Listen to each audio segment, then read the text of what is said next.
Assalamualaikum warahmatullahi wabarakatuh. Perkenalkan, saya John Fajar Pamungkas dengan NIM 114230107TL23. Di sini saya akan menjelaskan tentang acara 3, yaitu peta kemiringan lereng dan sayatan terskala. Nah, jadi aplikasi yang digunakan cuma satu, yaitu ArchMap. Terus data yang digunakan adalah batas administrasi sama garis kontur pada acara kemarin. Terus untuk memulainya kita perlu klik My Template ini, terus Play Map untuk file dokumen baru. Kita oke. Terus pada selanjutnya adalah pada layar ini kita klik kanan, kita klik properties, kita sesuaikan koordinatnya sesuai dengan acara 2 kemarin, kita oke. Terus kita add data, kita masukin yang kemarin buat administrasi, terus kita masukin juga konturnya, kita close. Oke, kalau sudah begini kita bisa klik kanan ya, klik kanan terus open attribute table. Nah, pada tampilan saya di sini sudah ada meternya. Terus untuk menghilangkan meternya kita bisa klik elevation ini, terus kita klik kanan, terus masuk ke field calculator, kita yes. Nah, untuk menambahkannya kita perlu ini parser, kita pindah ke Python, terus tipenya string. Bisa kita klik elevation ini, terus kita cari functionnya yang replace. Nah, kalau sudah, nanti bisa masukkan kode ini saja untuk menghilangkan M, elevation, tanda petik, spasi, M kecil, tanda petik, koma, tanda petik, tanda petik. Bisa di copy saja. Nah, nanti kalau sudah diketik, kita pencet OK. Nah, saya tutup. Nanti akan hilang M-nya. Terus selanjutnya adalah menambahkan kolom ketinggian. Caranya klik ini table option, terus ke head field kita tulis total ketinggian. Terus kita pilih yang float, lalu kita oke. Jadi kalau sudah hasilnya akan seperti ini. Oke, selanjutnya adalah kita bisa atur di kolom ketinggian ini dengan cara klik kanan terus fill calculator, yes, terus parsernya VB script, tipenya number, kita bisa klik saja elevation. Kalau sudah nanti di oke. Nah, nanti kalau misalnya pada kolom elevation teman-teman ada yang masih koma tapi pakai titik gitu ya, itu nanti harus diganti dulu menjadi koma. Caranya adalah klik elevation ini, terus klik kanan, fill calculator, yes, terus parsernya Python, tipenya string, terus fieldnya ini kita elevation lagi, terus ini pakai replace lagi. Nah, nanti bisa dimasukin ini tidak jadi nol tuh, nanti tanda petik, titik, tanda petik, koma, tanda petik, koma, tanda petik. Nah, terus di sini bisa aja. Nanti tinggal dimasukin di sini ya, yang itu tadi tanda petik dan sebagainya. Nah, kalau sudah nanti bisa di oke. Nanti ya, kalau misalnya ada koma yang pakai titik nanti akan berubah menjadi koma. Selanjutnya setelah mengganti titik menjadi koma pada bagian elevation, nah kalau ada ya, itu nanti kita juga perlu menyamakan pada bagian ketinggian ini dengan cara klik kanan, terus klik kalkulator, ini yes, nah ini parcelnya VB script, tipenya number, kita klik elevation, terus nanti di oke. Sudah, bisa nanti di close. Nah, kalau sudah nanti bisa bikin ini Arc Toolbox, terus kita pilih yang 3D Analysis Tool, terus pencet yang Data Management, terus kita pilih yang Tin, kita kreatin. Nah, ini nanti bisa klik pilih foldernya di acara 3, beri nama aja Tin gitu ya. Oke, save. Nah, kalau sudah ini koordinat sistemnya, kita pilih yang tadi WGS 49S. Terus input fiturnya, kita pilih yang kontur. Terus pada height field-nya, kita pilih yang ketinggian. Kalau sudah, bisa di OK. Nah, ini sudah jadi. Selanjutnya kita akan mengubah data tin menjadi raster. Caranya adalah kita klik Arch Toolbox lagi, terus 3D Analysis Tool, terus pencet Conversion, kita pilih yang from tin, terus ke tin to raster. Nah, input tinnya ini, kita pakai yang tin ini. Oke. Terus output data float linear, ini sama semua.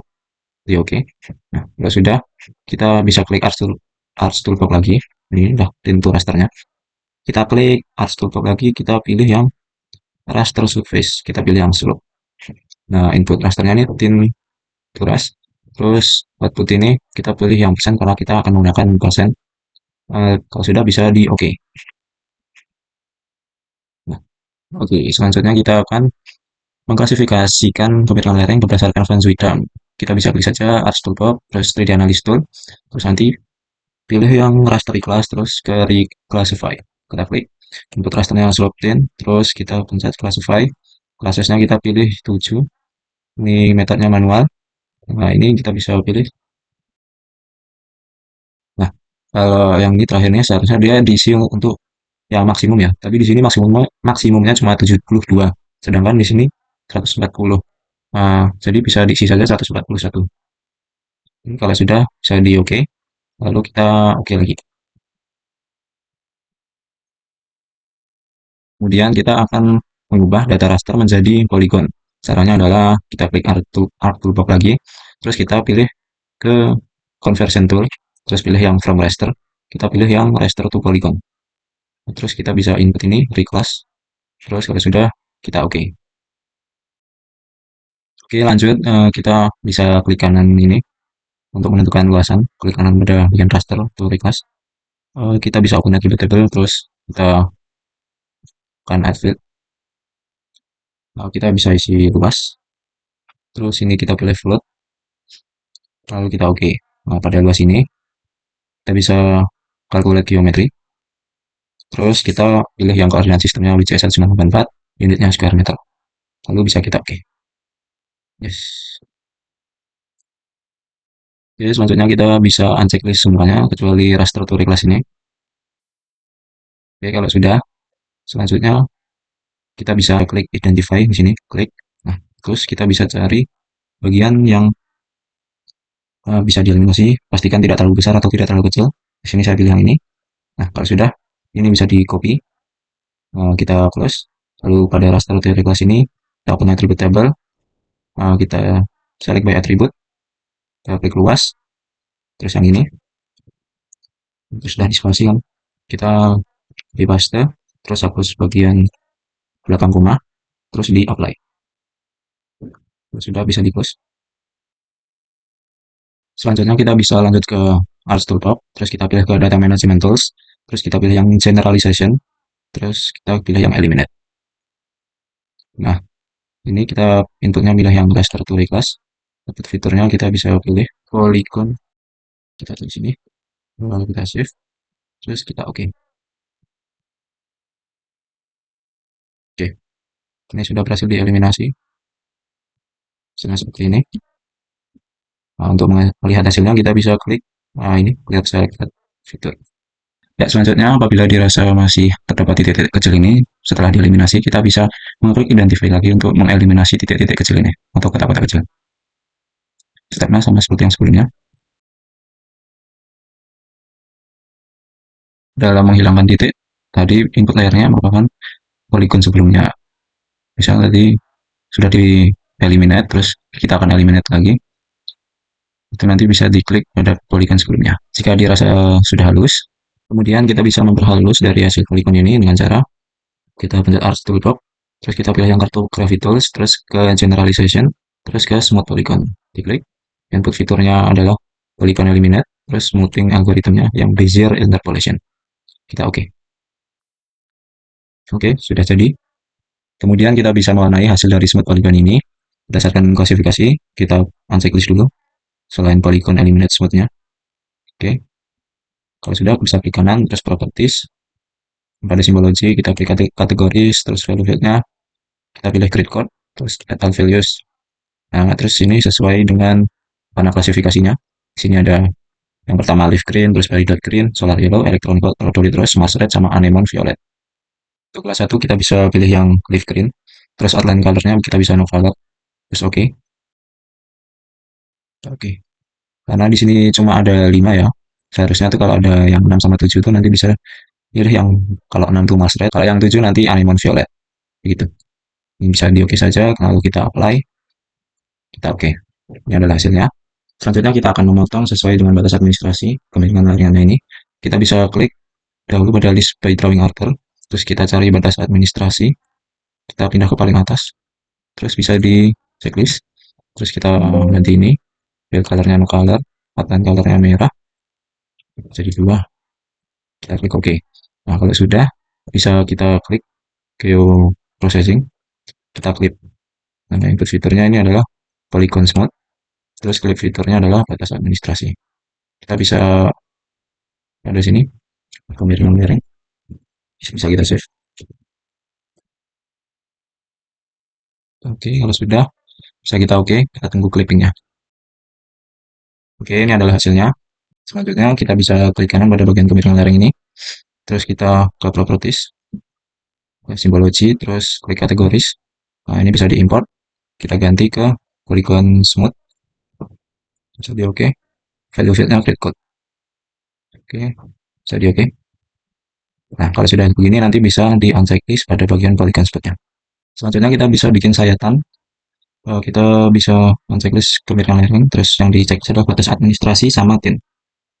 Selanjutnya pada bagian 3D analysis kita bisa klik option, lalu kita bisa klik ini, kita pilih yang antara tiga, bisa kita buat folder baru, bisa yang welcome, kita klik ini, kemudian kalau sudah bisa di oke.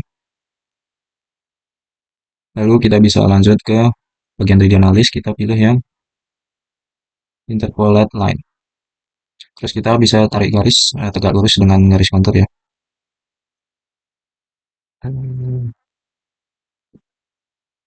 Oke, seperti ini. Kalau sudah bisa diklik 2 kali. Nah, kemudian kalau ingin melihat hasilnya nanti bisa diklik pada bagian profile graph.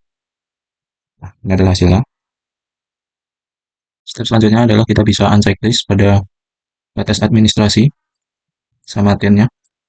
Lalu kita bisa checklist pada kemiringan lereng. Selanjutnya kita bisa insert data frame. Oke, sudah. Kita klik kanan. Lalu lanjut ke properties. Kita pakai koordinat yang sama. Lanjut. Kalau sudah, nanti kita bisa di add data. Kita pilih yang sayatan. Kita yang klik yang PG1 ini. Kita add. Oke. Oke, selanjutnya kita bisa klik kanan pada bagian begini. Terus kita masuk ke open attribute table. Nah, kalau sudah, kita bisa klik pada bagian table option. Terus kita export. Terus kita pilih ini. Pada bagian sayatan, kita bisa beri nama table. Terus formatnya di base table. Save langsung ini. Kita save. Oke. Yes. Kemudian kita bisa klik kanan pada tabel. Terus kita masuk ke display X, Y data. X-nya ini settingannya M, Y-nya Z. Terus koordinatnya pastiin sudah WJS 194 sama kayak yang pertama. Kalau sudah bisa di OK. Selanjutnya kita bisa mengubah koin ini menjadi garis. Caranya adalah kita klik Add Toolbox, terus Data Management Tools, klik Features, terus pilih yang Point to Line. Input fiturnya adalah Double Event, terus foldernya kita pilih yang di sayatan. Kemudian kita bisa beri nama sayatan, lalu kita save, kalau kita OK. Oke, sudah berhasil. Oke, jika kita ingin membuat eksagerasi dari sayatan yang ada tersebut, kita bisa klik kanan pada tabel ini, terus masuk ke open tabel ini. Terus kita bisa add field. Ini bisa eksagerasinya 5 kali. Terus kali dari Z-nya. Bisa di yes. Nah, kalau sudah seperti ini nanti bisa diklik kolomnya, terus diklik kanan, ke kalkulator. Terus ini. Oke, selanjutnya adalah kita bisa memasukkan kodenya, yaitu adalah Z dikali itu berarti ada bintang dikali nilai eksagerasinya, yaitu adalah 5. Bisa kita oke. Nah, nanti akan muncul nilai eksagerasinya ini di sini. Tapi pada kali ini kita tidak menemukan itu, kita hanya memerlukan kolom M dan Z. Bisa tikus. Selanjutnya kita akan membuat layout ya. Bisa kita uncycle saja pada tabel event PG. Nah, terus pada sayatan ini kita bisa zoom to layer. Apabila garis setelah di zoom to layer, garis sayatannya berwarna hijau atau yang lainnya, kita bisa ganti menjadi hitam, klik 2 kali, color, terus ganti ke black. Terus oke. Nah, selanjutnya kita akan membuat layout, klik yang ini, layout view. Nah, terus kita bisa memposisikan kemiringan lerengnya di atas, sayatannya di bawah. Untuk mengecek lurus atau tidak, kita bisa memakai garis bantu di sini. Klik saja. Nah, sudah seperti ini nanti bisa disesuaikan. Misal kotak yang atas ini. Nah, kalau udah merah ini udah sesuai. Terus kotak yang ini juga sudah sesuai. Oke. Untuk menghilangkan garis bantunya bisa ditarik ke atas saja. Nanti hilang. Oke, kalau sudah sesuai begini, kita bisa menyesuaikan skalanya. Oke, untuk selanjutnya kita bisa memperbesar peta kemiringan lerengnya dengan cara mengklik layer kemiringan lereng, diklik kanan, terus kita zoom to layer. Nah, kalau sudah, nanti diklik skalanya ini, kita bisa buat menjadi bulat. Enter. Begitupun yang bawahnya, skalanya juga disamain. Kalau nanti misal ini kepanjangan, nanti skalanya bisa dibesarin lagi biar menjadi lebih kecil. Selanjutnya adalah kita akan menyesuaikan ini gridnya. Kita klik kanan, kita masuk ke properties. Kita masuk ke grid, new grid, measure grid, next, ini labels only, next, ini next lagi, finish. Kalau sudah, nanti kita masuk ke properties. Nah, untuk skalanya ini nanti bisa dirubah. Jadi intervalnya ini menentukan jarak antar garis gridnya. Bisa disesuaikan saja. Lalu kita masuk ke label, ini bisa di unchecklist, unchecklist, sisakan yang left sama bottom, bagian major sama subdivisionnya. Terus bagian labelnya ini juga disisakan bagian tengahnya left sama bottom. Terus untuk label orientationnya kita sisakan yang left. Terus ini kita ganti Times New Roman, ukurannya 10 volt. Terus additional properties, number format kita ganti menjadi 0. Oke. Terus ini di oke, di apply. Pastikan bagian lensnya do not show lens or tick. Di oke lagi, di apply, di oke. Lalu selanjutnya kita bisa menggeser gridnya menggunakan pen ini, menggeser sayatannya, maksud saya.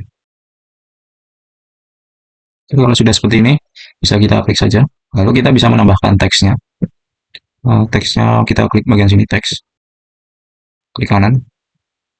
Lalu kita ganti menjadi A. Terus stand symbol. Ini Times New Roman. Ini kita buat size-nya 10 saja. Oke. Apply. Oke. Kita posisikan pada awal penarikan garis ya, garis sayatan untuk yang A. Lalu kita bisa copy paste, kita pindah ke sini. Pada akhir penarikan ini kita ganti menjadi B. Apply, terus oke. Lalu bisa di copy saja, disesuaikan untuk yang bagian atasnya. Oke, selanjutnya bisa tambah judul untuk sayatannya. Selanjutnya kita bisa beri nama penampang. Lalu kita center, di apply, lalu di oke. Bayang kelupaan. Set simbol. Lalu Times New Roman. Size-nya 12 volt. Oke, apply. Oke. Lalu kita kasih ke tengah. Oke, ini sudah jadi. Lalu selanjutnya adalah kita bisa meng-save acaranya atau foldernya ini atau filenya ini. Kita save as. Kita beri nama. Saya di save. Selanjutnya kita bisa mengekspor dari hasil ini. Pencet file, lalu kita export map. Kalau sudah, lalu kita sesuaikan lagi dengan foldernya. Lalu save formatnya PDF, kita save. Oke, kalau sudah nanti akan muncul dari hasilnya. Seperti ini. Sekian dari saya, terima kasih.